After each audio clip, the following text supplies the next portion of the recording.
സ്വീഡനിൽ പഠിക്കാൻ ആഗ്രഹിക്കുന്ന സ്റ്റുഡൻസ് ഈ ഡേറ്റ്സ് ഒരിക്കലും മറക്കരുത്. October 15 to January 22nd. This is the application period for Sweden University. September ഇൻടേക്കിൽ സ്വീഡനിലേക്ക് പോകാൻ ആഗ്രഹിക്കുന്ന സ്റ്റുഡൻസിന് യൂണിവേഴ്സിറ്റീസിലേക്ക് അവരുടെ application October 15 to January 22nd submit ചെയ്യേണ്ടതാണ്. അതായത് ക്ലാസ് സ്റ്റാർട്ട് ചെയ്യുന്നതിന് 8 മാസം മുന്നേ എങ്കിലും ആപ്ലിക്കേഷൻസ് സബ്മിറ്റ് ചെയ്യണം.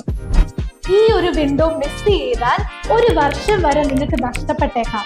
സോ സ്വീഡനിൽ പഠിക്കാൻ ആഗ്രഹിക്കുന്ന സ്റ്റുഡൻസ് എല്ലാ ഡോക്യുമെന്റ്സും അറേഞ്ച് ചെയ്ത് പ്രോപ്പറായിട്ട് ഈ പീരീഡിനുള്ളിൽ തന്നെ ആപ്ലിക്കേഷൻസ് സബ്മിറ്റ് ചെയ്യണം.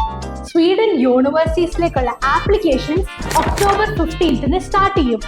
This is video number 8 of our 40-day video series to help you understand everything about studying in Sweden. So, സ്വീഡനിൽ പഠിക്കാൻ ആഗ്രഹിക്കുന്ന നിങ്ങളുടെ ഫ്രണ്ടിന് ടീം എഡ്യൂക്കേഷന്റെ ഈ വീഡിയോ ഷെയർ ചെയ്ത് കൊടുക്കുക.